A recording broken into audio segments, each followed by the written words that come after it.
Estamos começando mais um programa Arte Agora, aqui no canal Arte Agora, e dessa vez eu vou conversar com Silvano Lira. Silvano Lira é um grande poeta, mas não é apenas um grande poeta, mas também é um grande orador. E nós vamos conversar exatamente sobre a arte da oratória. Todo mundo sabe que nós, do canal Arte Agora, nós entendemos que, como arte, todas as manifestações que o homem usa para se comunicar com o universo e para manifestar seus próprios sentimentos. E vai ser exatamente isso que nós vamos conversar com Silvano Lira. Silvano Lira, boa noite, tudo bem? Boa noite, Alexandre Santos. Me honra muito poder,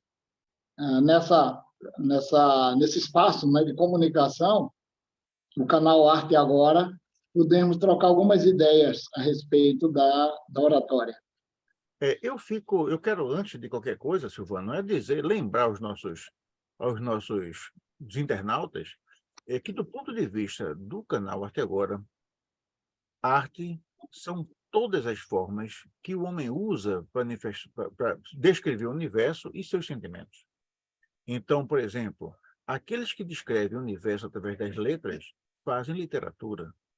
Aqueles que descrevem o universo através dos movimentos fazem coreografia. Aqueles que descrevem o universo através dos sabores fazem gastronomia. Aqueles que o fazem a partir das fragrâncias fazem perfumaria. E aí vão todas as artes. E aí chega cinema, chega pintura, chega todas as artes, dramaturgia, todas elas. Mas só que a arte mais antiga é justamente aquela arte do falar. E aí nós entendemos que a oratória talvez seja a arte mais antiga. E oratória não é uma coisa fácil. A oratória requer respiração, requer o silêncio, requer o gestual. E nós estamos diante de um grande orador, que é Silvano Lira. E eu queria começar logo. Silvano, quando foi que você descobriu que era um grande orador? Na verdade, a relação com a igreja foi muito importante para que eu me descobrisse na comunicação. Então, desde criança, criado no Evangelho, na Igreja Presbiteriana, eu tive oportunidades de ministrar a oratória religiosa, a oratória sacra. Está me ouvindo? Sim, muito bem. A oratória religiosa, a oratória sacra. Então, na ocasião, eu fiz um curso chamado de homilética, que foi uma maneira de aperfeiçoar a comunicação que eu já fazia do ponto de vista religioso. Então, ali foi o primeiro passo. A sensação de comunicar algo, logicamente, vem desde a infância. E quando você falou que a oratória é uma arte mais antiga, e a própria Bíblia, a palavra de Deus, revela, né, que Deus se comunicava com o homem, havia um feedback, uma relação, né, interpessoal através da comunicação oral, verbalizada. Então, essa proximidade com a Bíblia também me ajuda a entender que a oratória ela começa dentro de casa, na relação com a família, com os mais próximos, que não deixa de ser uma comunicação de massa, mas num ambiente mais restrito. Então, essa relação com o Evangelho, com a pregação, me levou ao aperfeiçoamento, porque é o seguinte, quando eu comecei na arte da oratória, no campo espiritual, religioso, eu não tinha o preparo, não tinha as técnicas, não conhecia o regramento para se comunicar ou para comunicar o Evangelho. Então, eu fazia da minha maneira e do jeito que, É, vamos dizer, por conta do bode. é, Aí, com é isso que eu quero fechar, com o curso de homilética que eu fiz, inclusive, eu cheguei ao ponto de fazer aqui, ó, criar o curso de homilética em cordel. Então, eu ensino a comunicação, ou a oralidade, ou a oração, ou a oratória religiosa aqui. Então, com o aperfeiçoamento através do curso de homilética, aí eu fiz o curso de oratória, que veio só ratificar aquela sensibilidade que eu tinha para comunicar. porque é uma coisa interessante, né? Porque os grandes oradores, e naturalmente a igreja sempre produziu grandes oradores, né? Existem pastores, existem padres, existem pessoas que falam que nós ficamos embevecidos, né? É mais ou menos quando a gente se depara com um grande escritor, e eu quero dizer que Silvano é um grande escritor, Silvano é um grande poeta, né? Dele se manifestar como oratória, ele também se manifesta na literatura. E é uma literatura difícil, a literatura de cordel é muito difícil. E ele é um cordelista de primeira. Mas, ô Eu Silvano, agradeço. mas é assim, todos nós sabemos disso. Ô Silvano, me diga uma coisa, você falou uma coisa que é interessante. Bom, primeiro é que a a arte de falar, ela pressupõe também o conhecimento sobre aquilo que a gente vai falar. É mais ou menos o escritor, ele tem um dom da literatura, ele sabe escrever, mas ele tem que tomar conhecimento sobre aquilo que ele vai escrever. Se ele vai escrever sobre uma casa, ele tem que saber como é uma casa, né? Ele tem que saber que a casa tem paredes, ele tem que saber os cômodos da casa. E aí, no caso da religião, existe uma coisa que é talvez uma coisa especial, porque existe o dom da oratória, mas também existe a revelação da palavra, né? Quer dizer, eu não sei se a pessoa tem que ler a Bíblia toda, e ali, a Bíblia é um livro bem volumoso. Se ele tem que ler a Bíblia toda para poder falar, ou se existe aquilo que alguns chamam de revelação, que a pessoa fala, mas é como se ele estivesse recebendo algum tipo de estímulo externo. Não sei como é que procede isso. Como é que é? Nesse, nesse aspecto aí, eu quero dizer o seguinte, que a revelação completa é a Bíblia Sagrada. Então, o cânon, depois que foi fechado e finalizado, né, Deus comunicou aquilo que gostaria e que era necessário para que o homem pudesse se relacionar com ele. Então, esse estado de êxtase paranormal, além da esfera natural da convivência humana, não é necessário para que alguém comunique a palavra de Deus ou a mensagem espiritual, tá? Mas tem determinado segmento que acredita que você passa como você passasse por um processo de transe para Certo. receber algo que está, logicamente, dentro do espiritismo e de alguma ramificação pentecostal, né, ou neopentecostal, que podem chegar a esse nível. Mas É, não é o regramento cristão é, evangélico tradicional, que é a minha escola. eu não tô nem me referindo à questão da religião, me refiro mais à questão da inspiração. Porque, veja bem, Certo? um escritor, ele domina a arte da escrita, né? Mas ele tem que se debruçar sobre, se ele vai escrever sobre alguma coisa, ele tem que se debruçar sobre aquilo que vai escrever para, de alguma forma, escrever algo que tenha pé e cabeça, né? Então, no Uhum. caso da religião, me parece que os oradores religiosos, eles têm uma facilidade a mais. E eu me lembro, viu, que eu entrevistei aqui um senhor, o Camilo Leles, e ele se referiu à oratória como sendo uma arte, mas ele disse, não foi nem a oratória, foi o sonho. E ele disse que algumas pessoas sonham acordadas, né? Então, quando a pessoa sonha acordada, ela tem algum controle sobre a arte, né? Eu não sei Uhum. exatamente como é que a pessoa sonha acordada, porque eu não tenho assim, essa facilidade. mas ele acha que as pessoas podem sonhar acordadas, né? E aí vem a questão dos trânsitos, que né, foge um pouco do objeto da gente. Mas, por exemplo, existem pessoas que são excelentes contadores de histórias, né? Por exemplo, você está diante de uma pessoa, está numa festa, e alguém vai contar uma piada de português. E o cara conta a piada de português, nem os portugueses ficam chateados, de tão engraçada que é a piada. Ou seja, aquilo é um dom. Aquilo não é qualquer um que conta, né? Então, existem os piadistas, existem aqueles que contam histórias, e existem algumas pessoas que realmente juntam pessoas para contar as histórias.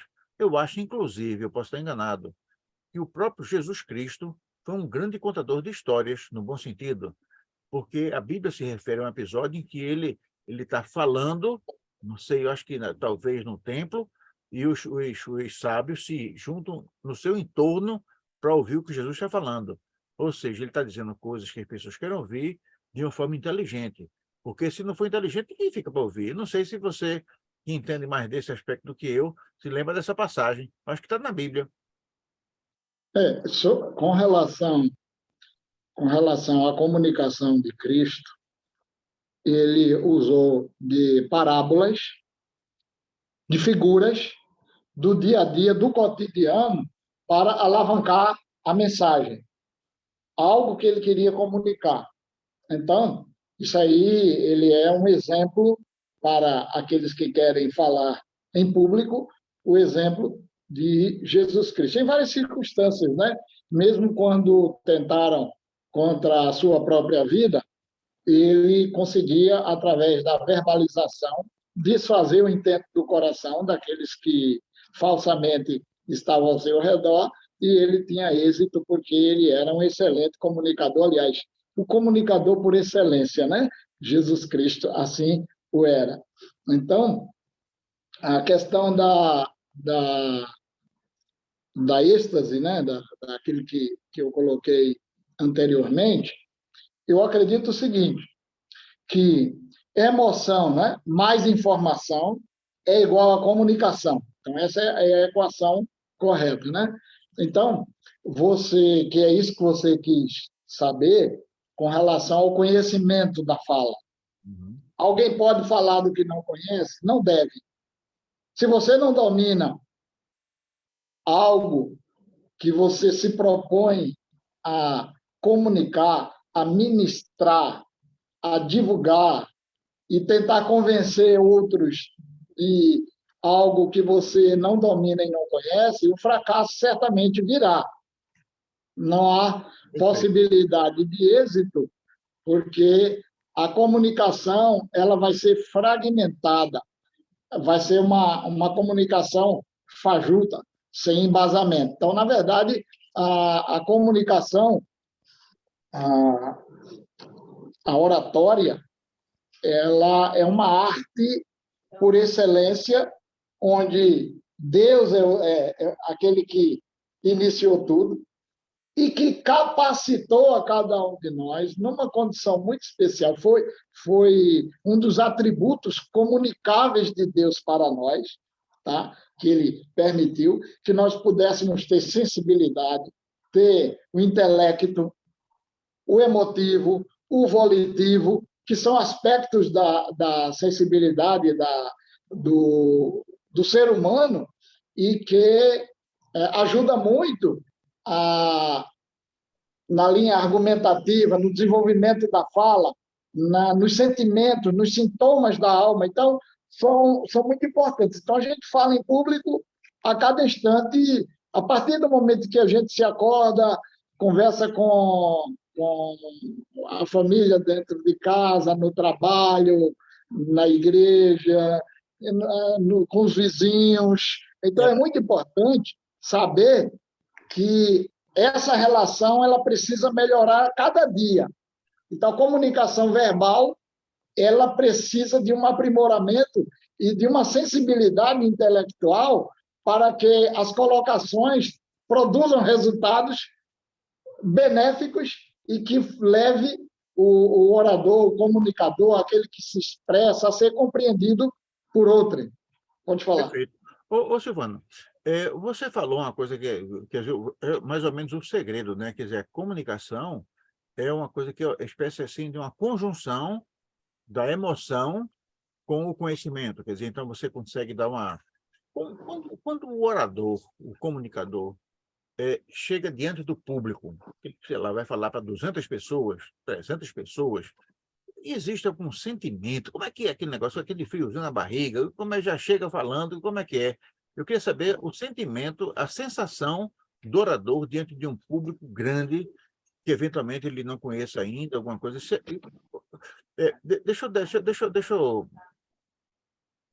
Existe um negócio chamado timidez, que eventualmente alguns artistas têm, né? O Chico Buarque, que é um cantor habituado a cantar para centenas de milhares de pessoas, ele diz que é tímido. Ele diz que é tímido. E ele diz que toda vez, toda apresentação dele, ele começa com um certo friozinho na barriga. E depois que o show vai se desenrolando, é que ele vai se soltando, vamos dizer assim. No caso do orador, quando o orador chega e isso depara com muita gente, ele tem algum tipo de impacto assim da coisa ou depende de pessoa para pessoa? Como é que é esse processo, o impacto inicial do orador diante da plateia? Há pelo menos 3 barreiras que o orador precisa vencer. A primeira é o preconceito interior. Então, o homem é tendente a achar que ele é fraco, que ele tem limitação, que ele não consegue e que ninguém vai querer ouvi-lo. Então, esse preconceito interior, ele precisa vencer essa barreira. Essa é a primeira barreira. O Henry Ford disse, ainda que chegues a viver 100 anos, nunca deixe de aprender. Então, a vida é um aprendizado. E esse preconceito interior precisa ser vencido, essa barreira que está lá dentro de nós. Cada um tem. Então, esse preconceito, um conceito pré-concebido, pré-fabricado, ou adquirido previamente ou antes. Então, ele precisa quebrar. Isso aí está ligado à autoimagem da pessoa, né? A realização de si mesmo, a se sentir como alguém de valor, que tem qualidades. Então, os pais não podem dizer, essa criança não serve para nada, é um fracassado, não vai dar para nada nessa vida, vai ser um derrotado. Os pais não deveriam tratar os filhos dessa maneira. Por quê? Cria um preconceito, uma barreira dentro do ser humano e que vai ser difícil rompê-la lá na frente. Por isso que tem muitos que, através disso, né, gera timidez, achando que vai ser ridicularizado, as pessoas vão debochar, não vão valorizar a fala e acham que tem algum cacoete ou alguma forma, alguma maneira, algum trejeito que não é muito agradável e começa a criar essa barreira interior. A segunda barreira que o homem precisa romper, aquele que fala, se comunica, o homem masculino ou feminino, né? O homem ou a mulher precisa, é a barreira do medo. Aí entra naquilo que você colocou, que é exatamente esse ponto em que você gostaria de ouvir, a barreira do medo. A gente sabe que dá aquele friozinho na barriga, né? Dá aquela ansiedade momentânea, é um monstro que a gente precisa destruir, é o medo. Então, ele não vai se criar quando nós temos dentro de nós o reconhecimento daquilo que somos, daquilo que fazemos e da capacidade que temos de desenvoltura, de ir mais além, de superar as expectativas. Então, há muitos que fazem do medo um monstro, mas a gente tem aqui podar, torar as garras desse monstro e domesticá-lo e fazer com que aquele momento que seria de terror e de tormento seja, de fato, agradável e que o orador, o palestrante, ou aquele que vai se comunicar possa, a partir daí, ser dinâmico, ser produtivo e não cair na terceira barreira da comunicação, que é a mesmice. A mesmice é terrível. O preconceito interior, o medo e a mesmice. Então, sujeito que não cria, que não olha ao redor. Eu tenho uma chácara lá em Goiânia. Nós temos riacho, muitas árvores, muita beleza natural. E você acredita que eu passei muito tempo sem ouvir os pássaros ao redor? Que coisa! Como é que compete a alguém, um ser humano, não perceber o que está ao seu redor? Isso quer dizer que, se você não tem sensibilidade para aquilo que está ao seu redor, você vai ser a mesma coisa o tempo todo e não vai se sentir diferente, não vai se diferenciar, não vai inovar. Eu tive a graça e o privilégio de passar 7 anos na maior empresa de inovação do Brasil, eleita várias vezes. Não vou dizer a maior, mas talvez seja uma pretensão, mas uma das maiores, que é a 3M do Brasil.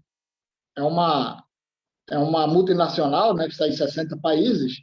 Então, lá, a gente aprende a não se contentar com a mesmice, ou não se moldar a mesmice, não entrar na forma, não ganhar forma na forma da mesmice.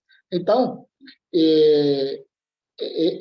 essa barreira é um desafio muito importante. Então, a gente não pode ser como um papagaio que gosta de imitar os outros, de achar que fulano é quem faz melhor e que eu sou aquilo mesmo e não tenho como mudar. Então, tem orador, comunicador, poeta, que ele se sente no limite, no teto. Então, ele acha que não pode passar dali. Então, eu sempre me sinto muito distante do topo. Estou sempre querendo algo novo, querendo algo a mais. Ô, Silvano, reconhecidamente, você é um grande orador. Um grande orador. E um grande orador deve estar sempre diante de alguns desafios. Por exemplo, deixa eu dar um exemplozinho. Você também é um grande poeta. Então, eventualmente, alguém chegou junto de você e disse: Silvano, faz uma poesia para minha avó, que vai fazer aniversário para a semana, e eu queria que você fizesse uma poesia para minha avó. Só que você não conhece a avó dela, não sabe exatamente, mas você foi convidado, não é? Porque você é um grande poeta. Aí, é, é, na condição de orador, já aconteceu isso com você? Não chega assim, não. Silvano fala muito bem. Então, aqui vai ter vamos supor, é o aniversário do pastor, e eu vou chamar o Silvano para fazer a saudação ao pastor, porque ele é um grande orador. E você, eventualmente, não conhece sequer o orador, o pastor que fez aniversário. Já aconteceu isso com você? E numa situação dessa, como é que você cria o assunto, cria como é que o orador se porta diante de um fato desse? Ele puxa um assunto, ele descobre como é que é esse momento onde a arte do orador talvez seja mais exigida, porque ele tem a inspiração, ele tem o talento de fazer a oração, mas não conhece ainda o objeto que vai ser que vai ser que ele vai aplicar a arte dele. Como é que é nesse momento? O discurso livre, ele é muito perigoso. Então, ele não é o regramento, não é a regra. A exceção, em algumas situações inesperadas, assim. Então, você não vai jogar a toalha, nem vai desistir e nem vai ficar cabisbaixo com mais e sem querer dar o recado. Então, você é motivado e muito, por exemplo, políticos que não têm um esboço da fala, não têm, muitas vezes nem preparam a fala e conseguem mandar bem, mesmo com o nível de dificuldade alto. Eu estive uma vez lá em Pontas de Pedras e eu vi um orador que eu acho que você conheceu, eu acho que ele não já deve ter partido, foi o Marcos Cunha. Eu lembro Ele dele. era do MDB, né? Eu Era da não linha. sei, eu não sei se ele já partiu, mas o Marcos Cunha é um homem muito, muito sofrido, né? Ele perdeu um filho, ele foi uma situação sofrida. Eu lembro que ele tinha um filho único, ele perdeu o filho num acidente, foi uma coisa muito triste. E lembro também que ele foi candidato a prefeito do Recife, ele era uma espécie assim de auxiliar do Jabra Vasconcelos. Eu lembro dele, ele políticas antigas. Ele foi deputado, né? Foi Então, deputado. o que eu quero dizer é o seguinte: eu estava lá, era até um acampamento da igreja, e tinha um comício, fizeram um comício lá improvisado, e ele falou em cima do caminhão. Rapaz, a verdade dele era uma verdade tão absoluta que convencia você de que realmente era daquele jeito. Então, isso aí é uma habilidade que tem aqueles que discursam livremente, ou chamado de improviso. Como eu sou poeta do improviso, falar de improviso não é problema. Quando você é chamado para fazer um discurso biográfico, tratar a respeito da vida de alguém, e você não conhece nada, se você sabe pelo menos o nome, você vai fazer um floreamento em cima de conjecturas, né, a respeito da vida da pessoa, e ali você pega alguns aspectos importantes, né, e que pode sensibilizar aqueles que te convidaram para fazer aquela apresentação, e ali você vai ter que florear, e lógico, você tem que Tira, criar. Você, tira, você tem que ser criativo nessa hora, tira sangue de pedra. tirar leite de pedra. Tira leite de pedra, tira leite de pedra. É. Então, automaticamente, o que é que nós vamos falar numa situação dessa? Os feitos de fulana de tal nunca morrerão, Tá certo. porque estão vivos através dos netos desta casa, da sua trajetória cultural, do seu exemplo de vida.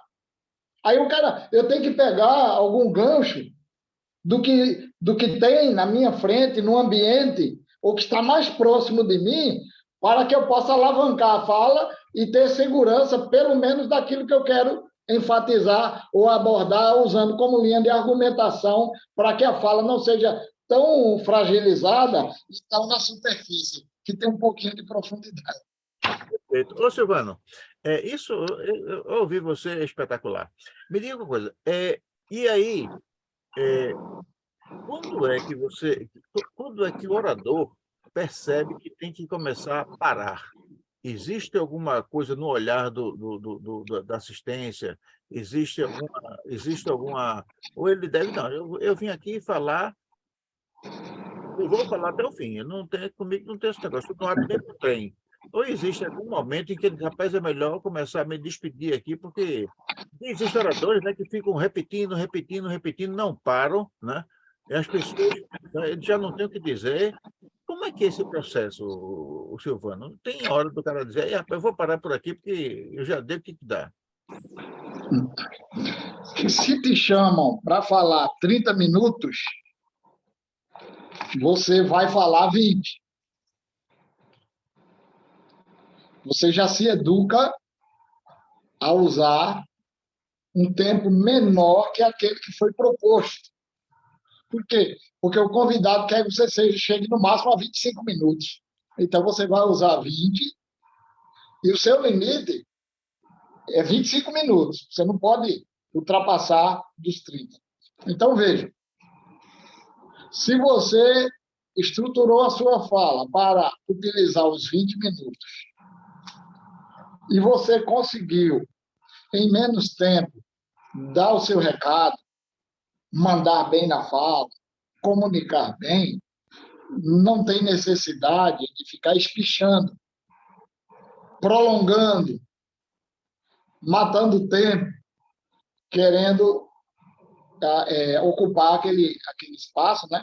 Porque a programação pode estar muito extensa e quando você reduz um pouco a fala, comunicando com clareza dentro daquele tempo, é que não é o muito falar que dita a capacidade da comunicação, mas a organização das ideias. Então, se eu sei organizar as ideias e eu consigo, em 15 minutos, eu nem preciso dos 20, então eu me dou por satisfeito. Pode acontecer do próprio anfitrião, o dono da casa, cerimonial, até lhe insultar para ir um pouco mais além. Nesse caso aí, você segue. Mas se você já deu o recado, não tem por que cansar a plateia. Então, se for um orador que não tem essa preocupação, não usa como premissa falar menos, certamente, se ele se exceder e ele não tiver uma boa comunicação, ele vai perceber que as pessoas não estão se agradando.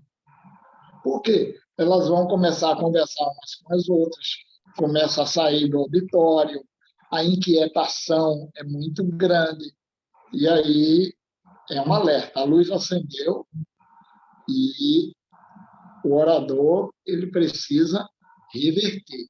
Se ele conseguir reverter com uma técnica de fechamento que seja entusiasta e diferenciada e que seja brilhante, aí ele recupera aquilo que ele perdeu no desenvolvimento da fala.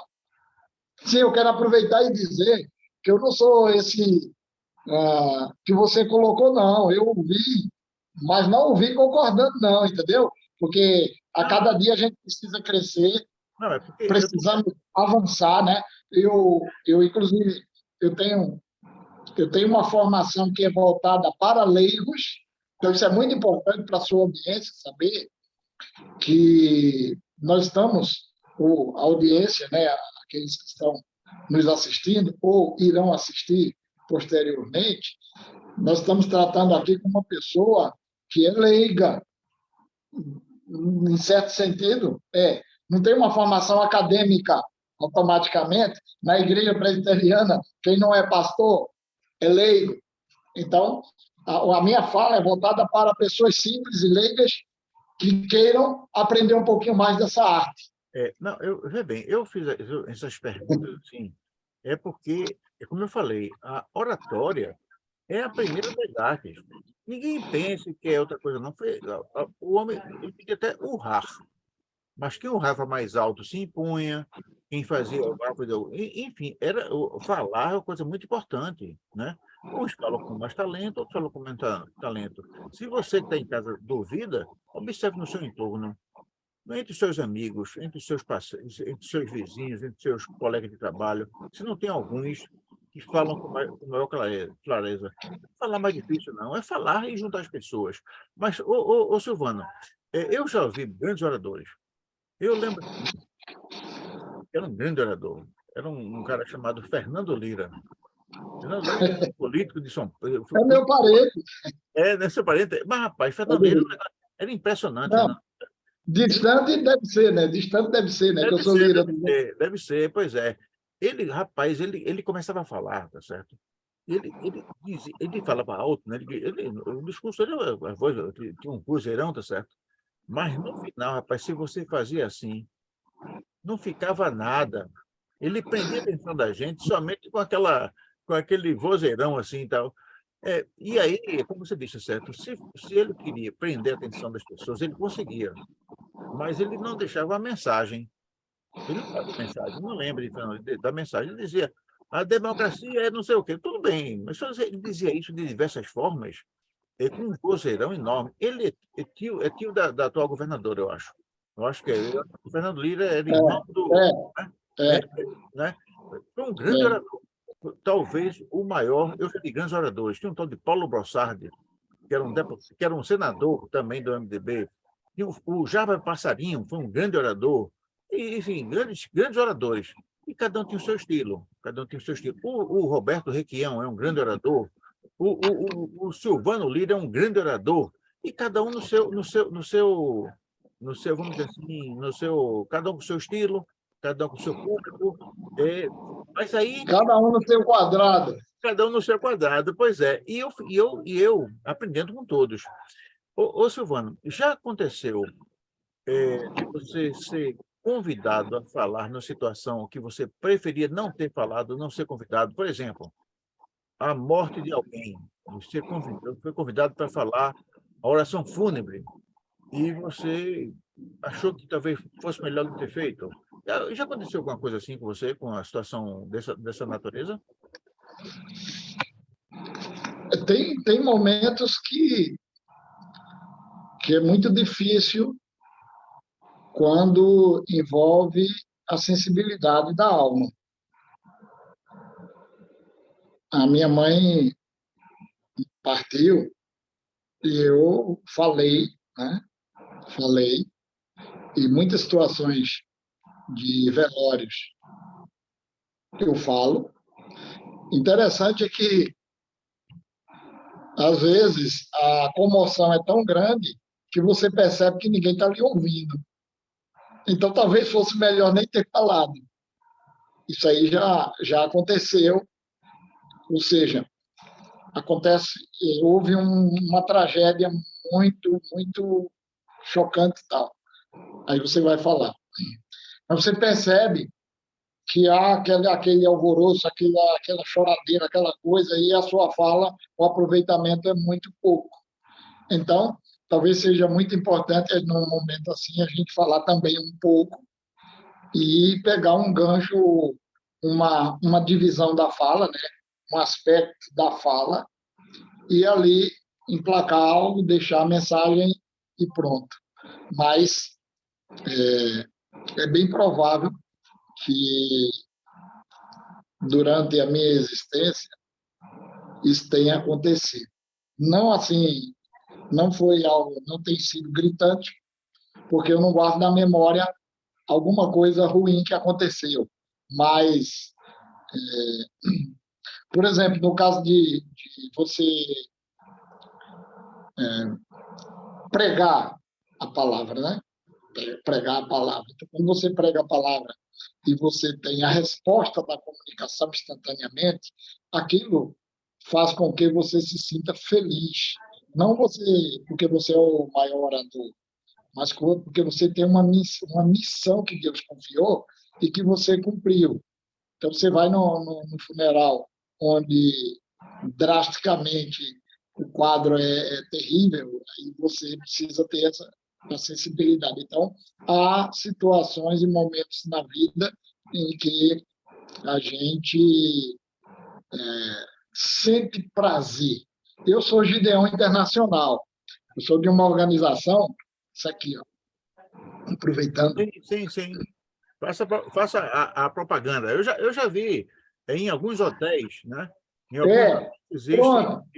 né? Eu sou Gideão Internacional, nós Sei. fazemos esse trabalho aqui. No Brasil, nós já entregamos 216 milhões de Novos Testamentos gratuitamente. Este livro não pode ser vendido, está aqui, ó, aqui, né?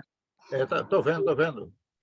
Não pode ser vendido. Então, já entregamos 216 milhões mais ou menos no Brasil. Então, nós entregamos em presídios, em escolas, em hospitais, em hotéis. Então, um trabalho maravilhoso. Hoje eu estava numa escola e quando nós chegamos na escola para dar gratuitamente, lá em Maranguape, a professora mostrou uma felicidade grande.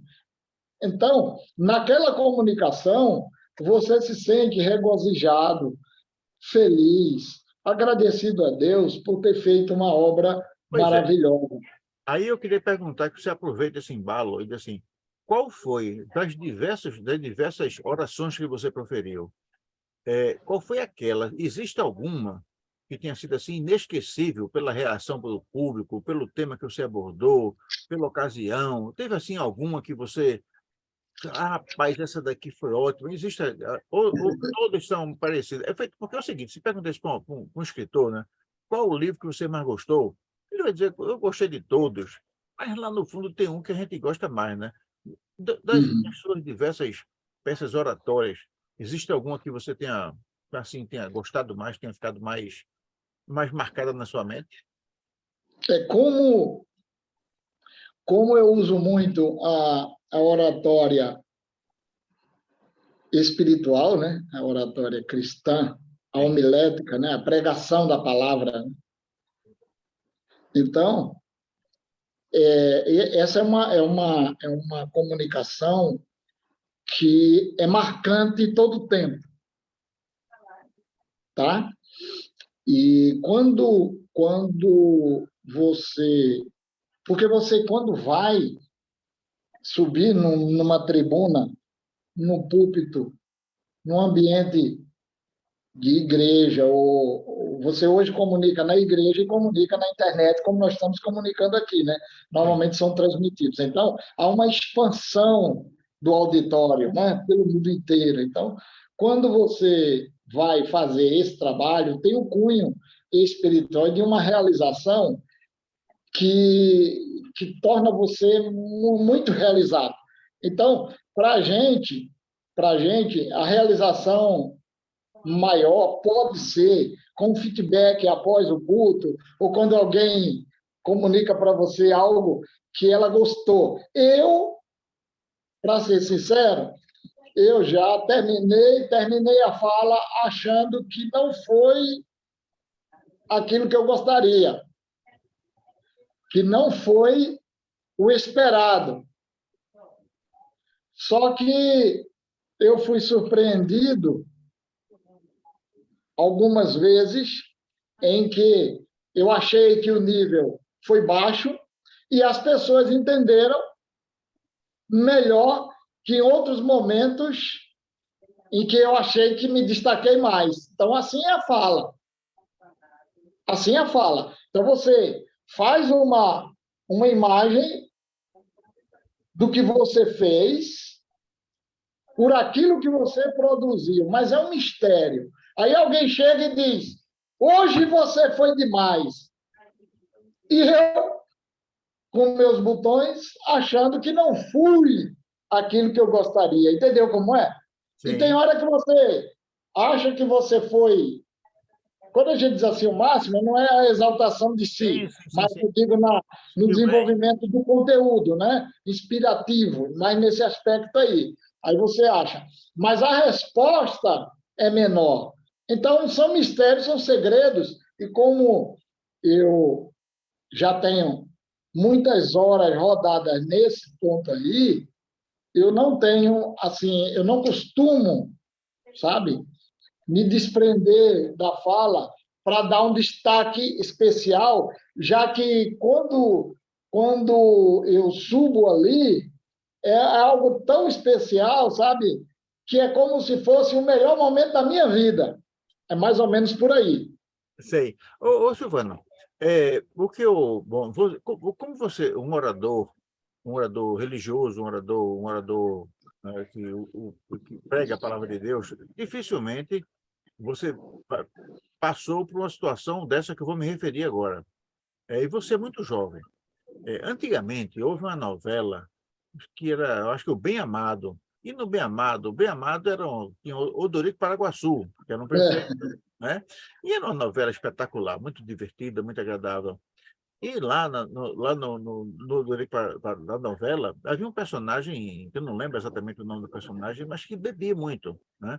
Enquanto ele estava sóbrio, ele dizia que o Odorico Paraguaçu, que era o prefeito, era o maior homem do mundo. Mas quando ele bebia, então ele dizia, morre Odorico, não sei o quê.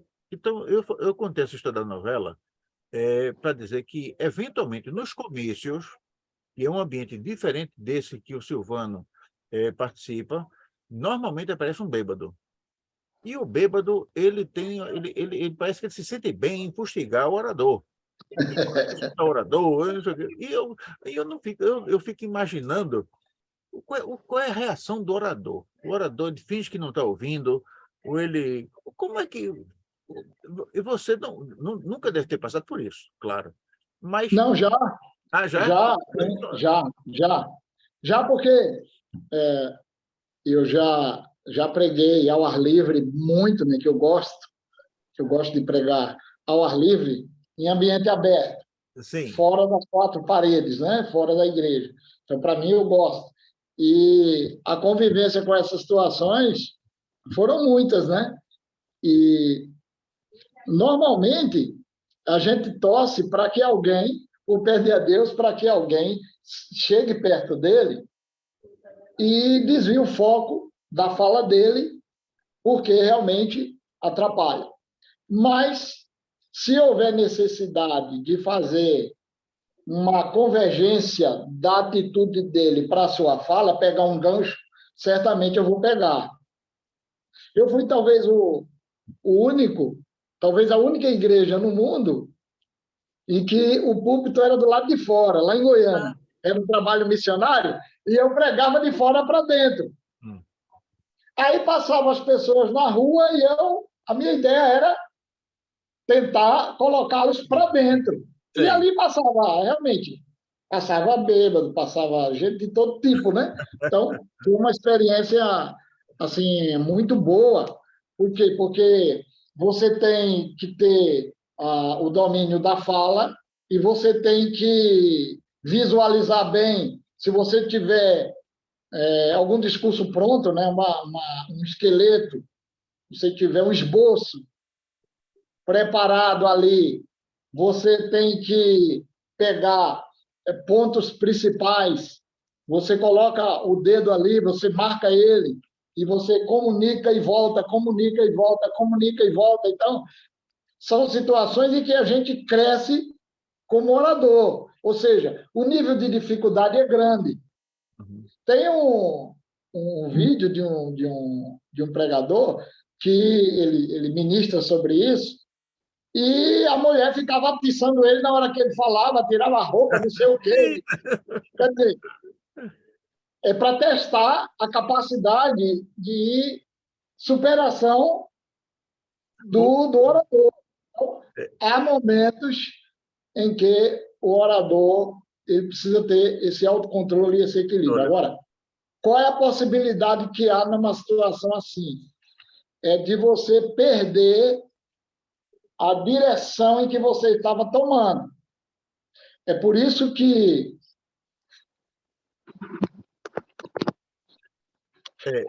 O Silvano ele deu uma saidinha, deve estar voltando por aí.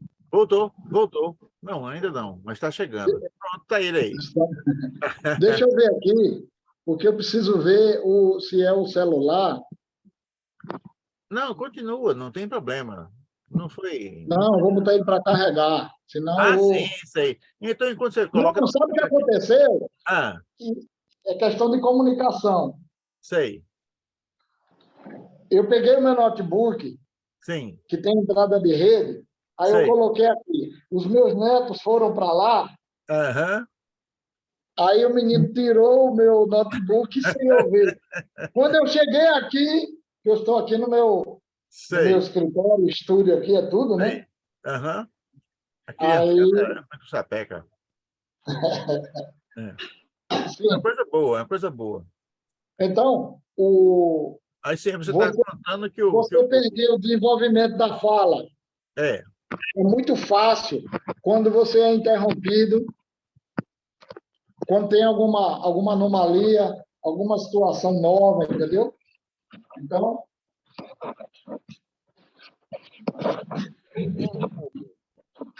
é, uma vez eu testemunhei uma situação, Silvano, muito interessante.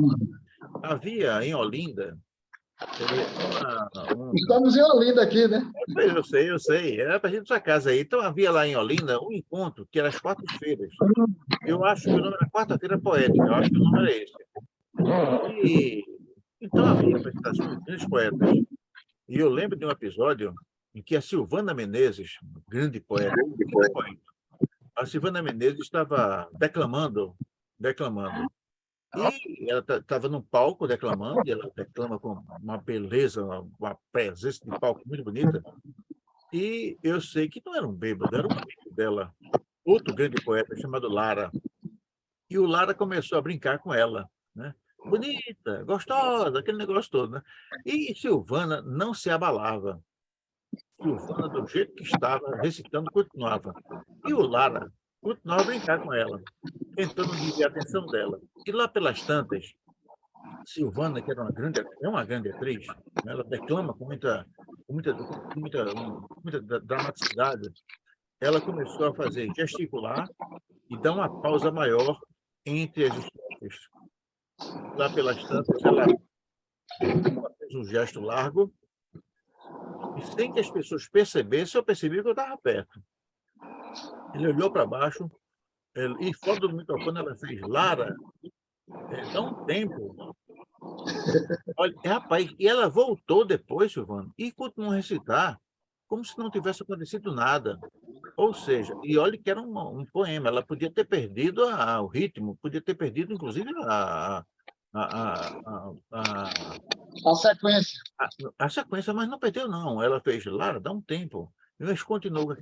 Olha, eu fiquei encantado. E realmente, se Silvana estiver me vendo, quer dizer que, Silvana, você é uma das grandes declamadoras que eu conheço ali de São Bento Poeta. Mas, Silvana, conta aí. Tu estava falando que tinha alguém estava enchendo o teu, perturbando a sua vida. Não, não, foi meu neto, rapaz, um bichinho mais assim mesmo, né? Então, veja, o, uma das regras importantes é você conhecer o seu assunto. Então, na comunicação, conhecer o assunto. Então, se você tem domínio do assunto, certamente você tem algo a falar. O desembaraço talvez seja importante, né, para os nossos telespectadores, os assistentes, poderem entender esse aspecto, né? O desembaraço. Então, a gente, o orador, ele precisa ter essa desenvoltura, ele precisa ter essa facilidade. O comunicador, ele é um facilitador. Então, se o sujeito vai comunicar algo e ele faz um emaranhado daquilo que ele quer comunicar, certamente ele não é um facilitador, ele está prejudicando o seu auditório, aquelas pessoas que estão ouvindo. Então, tem que conhecer o assunto, tem que ter o desembaraço na fala, o conhecimento, né? O conhecimento das técnicas de comunicação. Há uma meio da comunicação oral, da verbalização, né? De que se deve fazer o vocativo, né? Quando nós vamos fazer a apresentação. Então, sempre usando o vocativo, fazer a introdução da fala, é importante, né? Fazer a introdução da fala. Sempre na fala, que eu gosto de fazer, e que é importante, é fazer uma transição. Então, você transita, você faz o vocativo, você transita para uma introdução daquilo que você vai abordar. Você pode desenvolver um título do assunto que você vai falar, desenvolver um tema que você quer abordar naquele dia, e ali você rasga o tema em 3 divisões, e naquelas divisões você argumenta cada divisão, que é uma afirmação ou uma negação, você tem a linha de argumentação de cada ponto. Então, isso aí mostra um conhecimento, a organização e a informação que você quer passar. Isso aliado à sensibilidade do lado emotivo, né? Ou seja, você põe alma na fala e você comunica a sua mensagem. Isso, paralelamente, tem a questão que você falou no início da sua fala, que é os aspectos formais da apresentação. Então, você tem o postural, a postura, a vestimenta, que é importante, a visualização, a gesticulação, que complementa a fala. Então, a gesticulação não é simplesmente jogar as mãos de qualquer jeito, mas ela tem um significado e um sentido muito forte de complementar a fala. Então, você vê que há políticos que dão um soco no ar, quando faz uma afirmação forte, aí ele acompanha com a gestualidade, com a gesticulação. Então, isso faz parte. Visualização, gesticulação, postura, conteúdo, organização, vocativo. Então, tem situações assim que são bastante importantes, mas o vocativo ele é um momento de conquista. A introdução da fala é um momento também de conquista. Mas o momento mais importante é exatamente o momento em que você vai desenvolver a sua fala, onde está o centro da comunicação, é exatamente o seu assunto. Que aspectos você vai abordar naquele dia e que são importantes para manter cativo o auditório, já que você fez o vocativo para atraí-los, você introduziu de uma forma maravilhosa, fez a transição, aí o meu assunto não pode estar à revelia da minha fala. O meu assunto ele tem que ser um assunto vibrante, eu tenho que ter conhecimento, não é o muito falar que vai ditar a qualidade da fala, mas a organização das ideias. Então, quando eu vou arrazoar um tema na minha fala, aí eu pergunto a ele, isso é uma técnica que eu aprendi na homilética. Então, você transita, quando você chega no tema, que no caso na oratória sagrada, a gente faz a elucidação do texto, né, que você escolheu para ler, você faz a elucidação, e dali você transita para o tema que você vai abordar naquele dia. Então, do tema você pergunta como, onde, isso ou, né? Como, ou, por quê, ou para quê, quando. Então, são perguntas importantes e que trarão as respostas com objetividade e como exatamente divisão da sua fala e que podem ser afirmação ou negação, mas você, com aquela divisão, você consegue ali destrinchar um todo que você escolheu. E, no final das contas, você vai conduzir a pessoa a acreditar naquela verdade da sua fala, daquilo que você comunicou. Então, é mais ou menos assim, de uma forma muito simples, porque você que não tem uma formação acadêmica, você fala dentro da capacidade que Deus te deu e da experiência da vida. Então, eu só tenho 2 cursos, que é o de oratória, feito no IAP, ele foi vereador do Recife, Cláudio Borba, né? Cláudio Borba. Lembro de Cláudio. Eu estudei com ele, eu fiz o curso de oratória, era Cláudio e Abelardo Borba, o filho dele.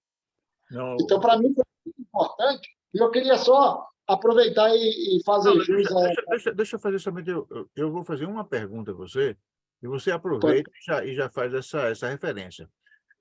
No mundo da arte, é muito comum que a gente passe um tempo tendo alguém como uma espécie assim de ídolo, né? O Uhum. cantor, né? Tem aquele, né? E ele, no começo, ele é como se fosse uma espécie assim de ídolo mesmo. Aquele cara que ele queria até imitar um pouco.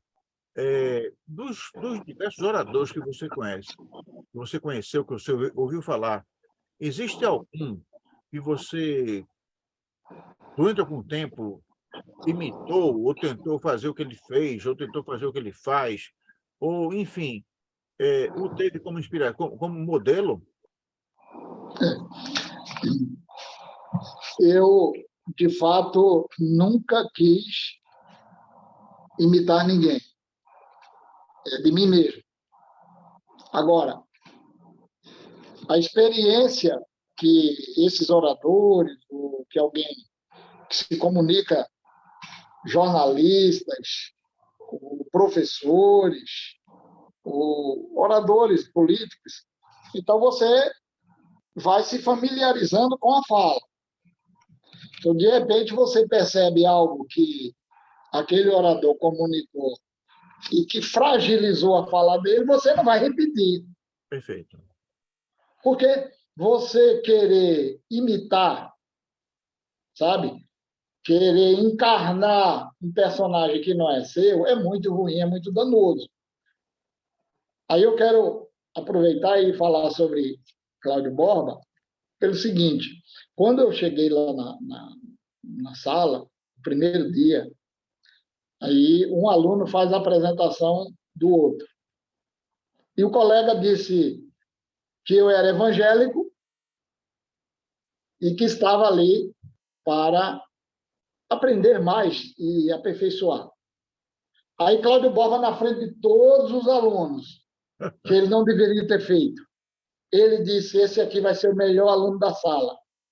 Que ele não deveria, lógico.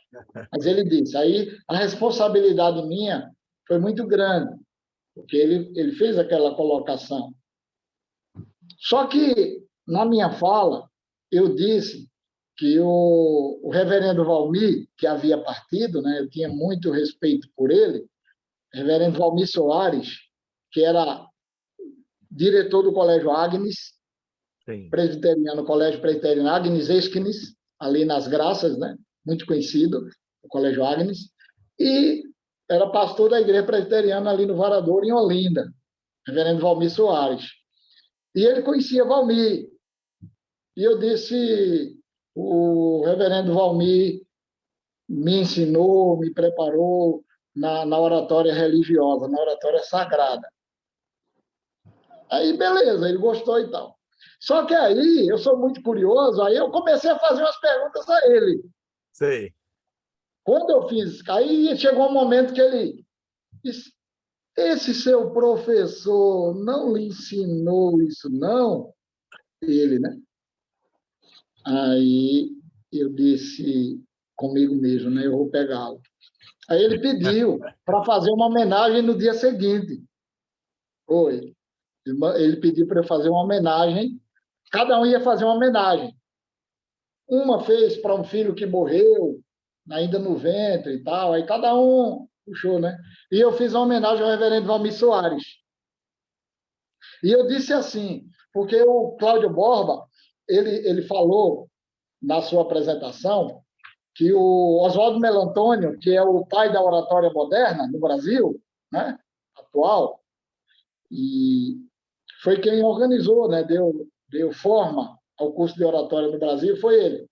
Aí ele disse: o eminente professor Oswaldo Melantônio sentou naquela cadeira lá no final e bradou para todos os alunos, dizendo que foi o melhor curso de oratória que ele já participou no Brasil, porque Cláudio Barba foi aluno dele, aí vai na sequência, né?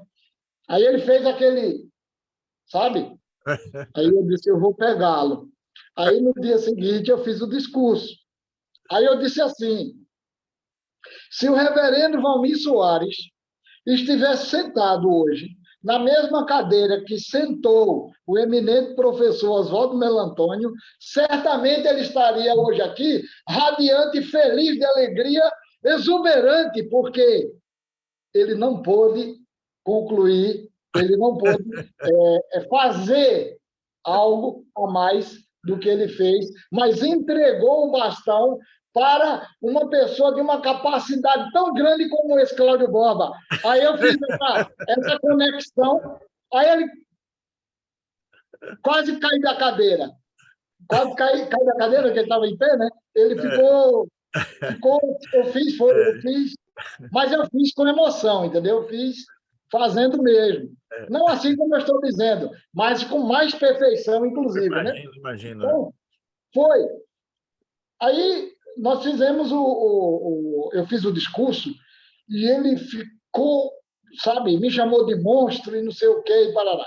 Quando terminou a aula, Carlos Borba disse assim, se ele estiver vivo, ele vai assistir. Não, infelizmente ele não está. Não? Não, infelizmente o Cláudio partiu já. É meu amigo. Partiu, infelizmente. Infelizmente. Então, aí ele esperou os alunos saírem nesse dia e ele disse, quando eu já ia saindo, Silvano, vem cá. Vem cá. Aí eu fui, diga, professor, olha, amanhã nós vamos filmar aqui o curso, né? É o dia de filmar, que era, acho que era o último dia. Aí ele disse, repita esse discurso de hoje. Repita esse discurso de hoje. Aí eu fiquei calado, só que aí eu não repeti o discurso, entendeu? Sim. Eu fiz um outro discurso e surpreendi. Foi. Eu tenho, inclusive, esse discurso, eu tenho no YouTube, quem quiser assistir, As Lágrimas no curso de oratória. Então, é um discurso que eu fiz muito novinho. O vídeo lá não é muito bom, que naquela época era VHS. Era VHS. Mas aí eu fiz o discurso e ele ficou... Por quê? Porque eu surpreendi, quer dizer, eu fui acima da expectativa dele, que ele queria que eu repetisse o discurso anterior. Mas aí ele ficou maravilhado. Então, a oratória, ela tem, né, esses momentos assim, tá? Esses momentos. Para mim, foi algo maravilhoso, algo inesquecível poder passar a mensagem e reverter uma situação, porque ele havia, de certa forma, colocado o meu professor lá embaixo e eu consegui colocá-lo lá em cima, inclusive motivar os outros a fazerem o curso. Uma história maravilhosa. Bom, infelizmente, nós estamos chegando ao final dessa conversa tão boa com o Silvano Lira. Silvano Lira é essa pessoa que nós estamos conversando, uma pessoa competente, sensível, um grande orador e um grande poeta. E uma pessoa que não abandona os amigos, né? Essa história agora mostra exatamente o respeito que ele dedica aos amigos, às pessoas que o ajudaram. Eu falo agora com você que está em casa. Se você ainda não é inscrito no canal Arte Agora, por favor, se inscreva. Existe uma tecla digital, você clica na tecla, não vai pagar nada, e a gente manda ao mundo a mensagem de que nós acreditamos na arte, na ciência, na cultura, na tecnologia, no respeito à pessoa humana, no respeito ao meio ambiente, como instrumentos de construção de um mundo bom para todos. Um mundo que não é bom para todos não vale muito a pena. E vamos ouvir agora as despedidas desse grande orador, Silvano Lira. Silvano, a palavra é tua. Eu tenho essa apostila aqui, ó, que é Oratória para Todos e curso de oratória em cordel. É gratuito. Quem quiser, pode entrar em contato comigo, né? 81 98515 7272, ou através do WhatsApp, das mídias sociais, então é fácil você achar.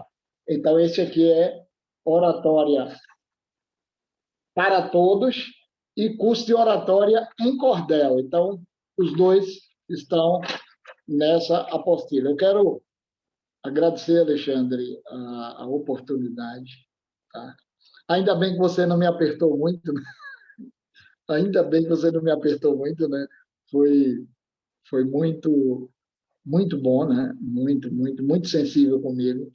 Sabe das minhas limitações e, e que juntos nós estamos aprendendo, né, uns com os outros. É um momento ímpar, um momento de crescimento, de compartilhar a arte, e ela é agora, ela não pode ser mais à frente, ela é agora, aqui.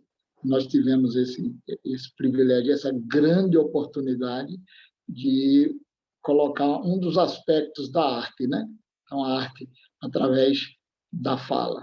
Um pouquinho da palavra de Deus, um pouquinho da poesia popular, né? Que foi abordada levemente, mas que Deus abençoe grandemente o seu público, a todos os que te admiram, que te seguem e que possam se inscrever e que possam seguir o canal e que a arte, a cultura, a comunicação no nosso estado seja cada vez mais agradável, promissora e futurista. Que Deus abençoe a todos nós, a todos os ouvintes. Um grande abraço de Silvano Lira. Uma boa Páscoa, hein? Jesus Cristo morreu na cruz por nós. Que Deus te abençoe e muito obrigado pela oportunidade. Silvano Lira, aqui da primeira capital nacional da cultura, Olinda, Pernambuco.